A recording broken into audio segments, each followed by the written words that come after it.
Send him home before he gets himself killed too. We don't need a mechanic playing hero out here. The search coordinator said it loud enough for the whole command tent to hear, loud enough that the volunteer standing at the folding table, still wearing his daughter's borrowed gloves because his own had frozen stiff 2 nights earlier, simply looked down at the map and said nothing at all. His name was Daniel Wren. Nobody in that tent knew that in 6 days, the man they were mocking would be the only reason Meredith Vance was still breathing. Stay with me to the end. Subscribe to Velvet Storiez Tales, because you are not going to believe how this one ends. 3 weeks earlier, Daniel Wren's world had been small on purpose.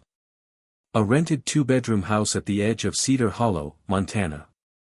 A daughter named Poppy, 9 years old, who lost her mother to a fast, cruel cancer 2 winters back and who now narrated the world in small, devastating observations only children seem able to make.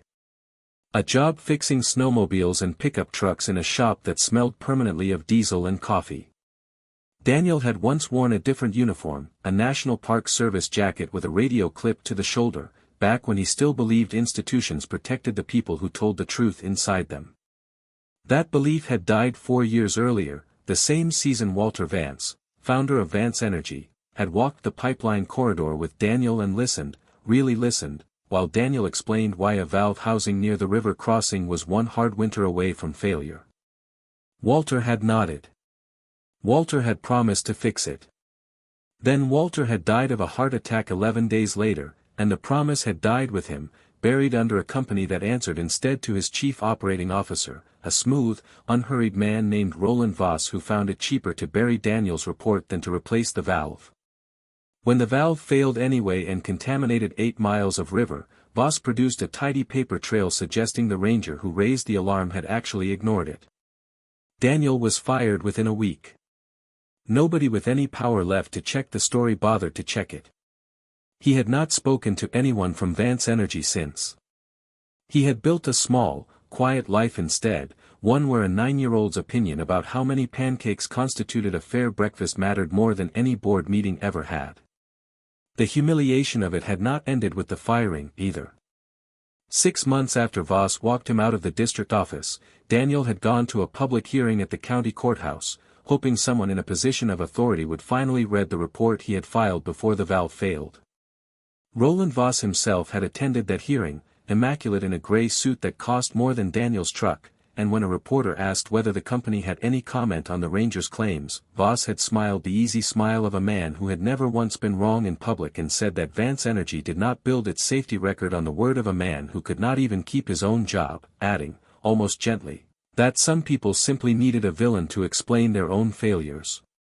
The room had laughed, not unkindly, but laughed all the same, and Daniel had sat with his hands folded in his lap and said nothing, because he had already learned that arguing with a room already decided against you only gave them a better story to tell later. He drove home past the courthouse steps with Poppy's booster seat rattling empty in the back and did not mention the hearing to her that night, choosing instead to let her tell him, at painstaking length, about a salamander she had found under a log. The two of them had built a rhythm since then that Daniel privately thought of as good enough, which was its own kind of victory. Mornings meant instant oatmeal and Poppy narrating whatever dreams she'd had, evenings meant homework at the kitchen table while Daniel worked through invoices on the same surface, weekends meant the two of them hiking whatever trail was closest, Poppy naming rock formations after cartoon characters and Daniel letting her, because there was no rule anywhere that said a person had to grieve loudly to be grieving well. He had stopped expecting anything from Vance Energy the way a person stops expecting rain in a drought. It was simply no longer part of the forecast he lived by. That quiet ended on a Tuesday, when Poppy came running out to the driveway holding the little battery radio she kept in her room, insisting he had to hear this. The voice on the radio was reciting a name Daniel recognized instantly. Meredith Vance, 38 years old, chief executive of Vance Energy, daughter of the man who once shook Daniel's hand on a pipeline nobody else had cared enough to walk. Her helicopter had lost contact over the Bitterroot High Country during a closing flight to a resort lodge, and for 3 days now, search teams had crossed the same ridgelines without finding a single confirmed trace. Daniel remembered the woman only from a distance, a cold quote in a business magazine Poppy's teacher had once used for a current events assignment. Meredith had told a reporter, without apparent irony, that sentiment was a luxury shareholders could not afford, and that anyone who could not separate feeling from fact had no business running anything larger than a lemonade stand. It was the kind of line that made people either admire her or despise her, and Daniel, still nursing a 4-year-old grievance against her company, had felt something closer to the second. Still, a woman was missing on a mountain he knew better than almost anyone alive, and the search teams, according to the radio, had just begun narrowing their grid to the eastern logging roads. Daniel had spent 11 years reading that terrain. He knew, the way he knew an engine's sound before he opened the hood, that the eastern roads were the wrong place to be looking. He drove down anyway, not for the company that fired him, not for the woman whose father had once made him a promise, but because a life was a life and the mountain did not care whose company logo was stitched to your jacket. That was where the coordinator had mocked him, in front of 30 tired volunteers, and Daniel had let the words pass through him without answering, the way he had learned to let most insults pass since the funeral 2 winters back. He drove home instead, because arguing had never once solved anything the mountain itself would eventually decide. That night, feeding his wood stove while Poppy did homework at the kitchen table, Daniel stepped outside to check the sky and watched, without warning, an entire flock of dark-winged birds explode upward from a valley that had been silent for years. Not a hawk's disturbance, not wind. Something on the ground, patient and heavy, had moved through that valley in a way nothing natural should. Daniel stood still for almost a full minute, reading the shape of their panic the way another man might read handwriting, and something in his chest went cold and certain at once. He told Poppy he had to go check on something. She looked up at him with the calm seriousness only 9-year-olds seemed to manage and said that Mom always said the birds knew things before people did, so he should probably listen to them. He kissed the top of her head, left her with Mrs. Aldana next door, packed a canvas bag with rope, a med kit, and a headlamp, and walked out past the eastern logging roads entirely, cutting west into country that had no name on any map the command tent was using. He climbed for 11 hours. The rain thickened into a fog that pressed close against the trees, cutting visibility down to a few dozen feet in any direction, and Daniel moved the way he had trained himself to move decades earlier, testing each foothold before trusting his full weight to it, aware that a broken ankle out here would be its own kind of sentence. An hour into the fog he found a shard of curved glass wedged in bark, still sharp enough to cut his glove when he picked it up. A few steps further, dark spots on a flat stone that could only have been blood, already thinned by rain. Then, caught in a tangle of exposed roots, a wristwatch far too expensive for anyone who lived in these hills, its crystal face cracked but its hands still moving. He turned it over in his palm and felt something settle in his chest that was not quite hope and not quite certainty, but close enough to both to keep his legs moving. He catalogued each object the way he once catalogued evidence on ranger patrols, noting the absence of drag marks, the recent disturbance in the moss, the total mismatch between what he was finding and the debris field the official searchers had mapped 2 ridges over. Somewhere in that climb he thought, not for the first time, about the younger rangers he'd once trained, and the lesson he tried to drill into every one of them. A map was only ever a summary of what the land used to look like, never a promise of what it looked like today. Storms moved rock. A single hard winter could reshape a slope enough to send a search team combing through country that no longer matched what their training told them to expect. He had watched experienced searchers walk directly past a survivor because a grid told them to trust paper over their own eyes, and he had promised himself long ago that he would never let paper make a decision his instincts were better equipped to make. That promise was the only thing pulling him forward now, up a slope with no trail and no comfort, toward a woman he had never met and whose company had cost him everything. Twice he lost the thread entirely and had to double back, running his palm along bark to feel for disturbance, listening for anything beneath the hiss of rain on the canopy. His legs ached. His hands had gone numb inside his gloves. He did not turn back, because turning back had never once occurred to him as an option worth entertaining. Somewhere after midnight, in a lull between gusts, he heard a rhythmic tapping too deliberate to be the forest, stone on stone, 3 strikes and a pause, 3 strikes and a pause. He found her at first light, wedged into a narrow rock crevice no helicopter could ever have seen, wrapped in the torn remains of a jacket, her leg broken at an angle that told him everything before she said a word. Meredith Vance looked up at him with eyes losing focus and asked if he was with the rescue team. No, Daniel said, and started working the straps of his pack loose. He did not tell her who he was. It did not seem to matter yet. He splinted the leg, forced water past her cracked lips, and carried her the long way down toward the fire road where his truck was parked, choosing each step with the same care that had found her in the first place. She drifted in and out against his shoulder, murmuring fragments that did not make sense to him yet, something about a jolt beneath the cabin floor of the helicopter, something too sharp and too localized to be simple mechanical failure. He filed it away the way he filed away everything unusual on a mountain, without comment, without alarm on his face, and kept walking. It was in the truck, running the heater full blast while she shivered under 2 emergency blankets, that she finally looked at him properly and asked his name. When he told her, something crossed her face that he could not read, somewhere between recognition and dread, and she said, very quietly, that she remembered the pipeline report with his name on it, and that she had always wondered what happened to the man who filed it. Nothing good, Daniel said, keeping his eyes on the road. Not that it matters right now. It mattered more than either of them expected. He drove her not to the official command tent, where whoever had reported her helicopter's last position with suspicious confidence still worked, but to the county hospital 40 minutes east, staying with her through intake despite the stares from staff who clearly recognized her face from every news broadcast in the past 3 days. It was there, in a quiet hallway near midnight, that a woman in her 60s wearing a Vance Energy visitor badge approached him carefully, introduced herself as Diane Okafor, longtime head of human resources, and said she needed to speak with him privately before anyone else arrived.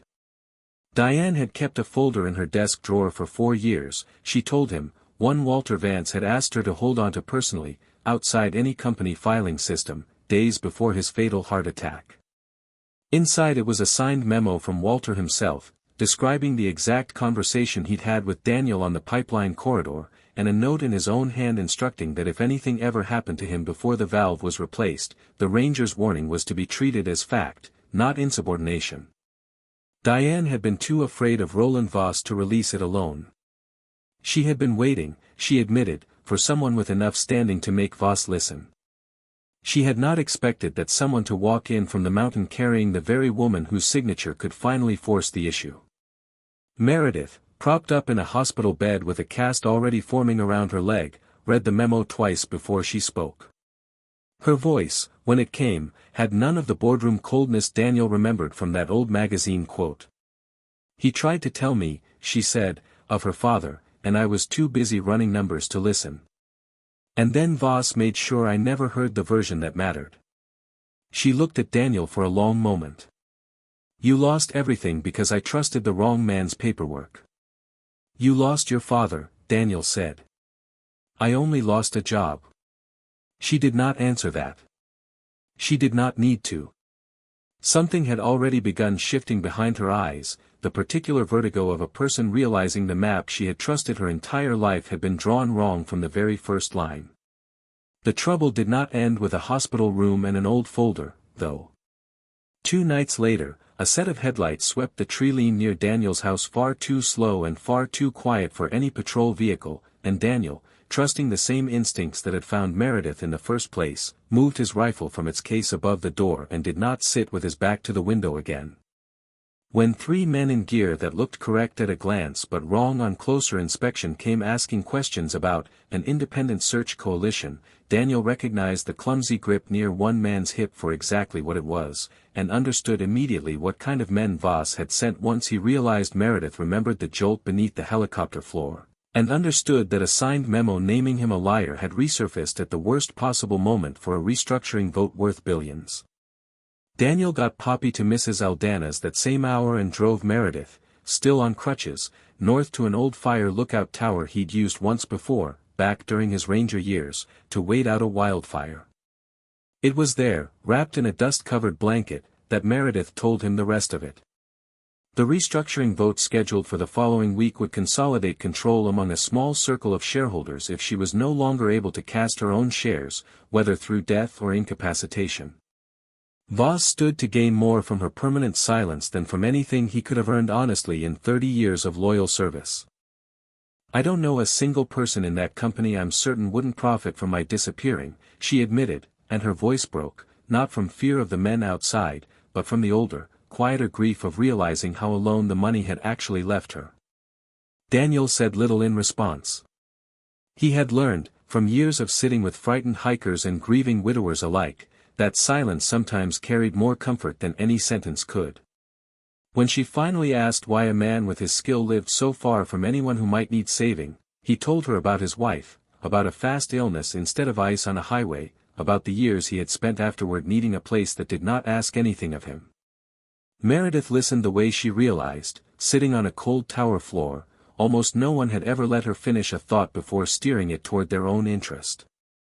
"The mountain doesn't lie," Daniel told her that night. "Only people do." She would hear him say it again, weeks later, and it would mean something entirely different the second time. Voss's men found the tower before dawn, triangulating a brief satellite signal Daniel had used to relay their position to an old ranger contact named Walter Ruiz, still working dispatch for the county. Daniel led Meredith down the back slope through terrain that made pursuit slow and loud for anyone who did not know it the way he did, through a shallow stream, along a narrow ledge, behind a waterfall few people even remembered existed. She kept pace on her cast leg, gripping a stick he'd cut for her, and somewhere in that exhausting descent, she stopped thinking of him as a stranger who happened to find her and started understanding him as the steadiest thing left in a world that had tried, twice now, to erase her. They broke into an open meadow just as a real search helicopter finally crossed low along the ridge, and Daniel fired a flare skyward without hesitation. Relief lasted only seconds. Voss's 3 men broke from the same tree line behind them, weapons finally drawn, closing the distance with the desperation of people who understood daylight and witnesses meant the end of everything they'd been paid to finish. State police, alerted hours earlier through Ruiz's relay, arrived from the access road at almost the same instant, and the confrontation ended without a single shot fired, the men surrendering the moment they understood the helicopter above them was broadcasting live to a command post already holding federal agents. Within the hour, Daniel handed investigators a scorched fragment of wiring he had pulled from the crash site before ever finding Meredith, evidence, once tested, of a deliberate charge rather than mechanical failure. Diane Okafor's folder reached the board's outside counsel the same afternoon. By the following week, Roland Voss had been removed from Vance Energy in a public, humiliating vote, his years of quietly buried safety reports and falsified timelines laid out for a board that could no longer look away. The valve failure. The pipeline report. The manufactured case against a ranger named Daniel Wren 4 years earlier. All of it traced back to the same unhurried, smiling man who had built a career on other people's silence. Meredith stood in front of that same board 2 weeks later and, in the plainest sentence anyone had ever heard her use in public, said that the company had cost an honest man his career to protect a lie, and that she intended to spend the next several years making that right, starting with reinstating Daniel Wren's name to every record Voss had falsified. Daniel did not want the title she offered him. He wanted something smaller and stranger to explain to a board full of executives, a wilderness search and training program, funded personally by Meredith rather than through the company, built around the terrain reading methods that had saved her life when every drone and thermal camera had failed. He agreed to run it, not for the salary, most of which he refused, but because the idea of other lost people being found the way Meredith had been found mattered to him more than anything had since his wife's funeral. Poppy, when told the news over pancakes one Saturday morning, considered it for a moment with the seriousness only she seemed to carry and asked whether that meant Meredith would come to their house sometimes, since she seemed like she needed somewhere warm to sit that wasn't a big office. Daniel laughed for the first time in longer than he could remember and admitted that yes, that was probably exactly what it meant. What grew between Daniel and Meredith in the months that followed was not the kind of romance either of them had known before. There were no declarations, no rush toward anything neither was ready for, only a quiet accumulation of small mornings, coffee on a porch that still smelled faintly of new lumber where the old cabin had once stood, Poppy teaching Meredith the names of birds she had never bothered to learn, Meredith teaching Poppy that the smartest people in any room were usually the ones who asked the most careful questions rather than the loudest ones. On the evening the training program graduated its first class of volunteer searchers, Meredith stood at the edge of the meadow where the flare had once gone up, watching Daniel walk a line of nervous recruits through the same lesson he'd given her on a cold tower floor months before, that a map was only ever a summary of what the land used to look like, never a promise of what it looked like today. She caught his eye across the clearing, and he said it again, quiet enough that only she could hear it. The mountain doesn't lie. Only people do. She had spent her whole life trusting spreadsheets over instinct, contracts over handshakes, and had needed to lose everything on the side of a mountain to learn that the two were never actually opposed at all.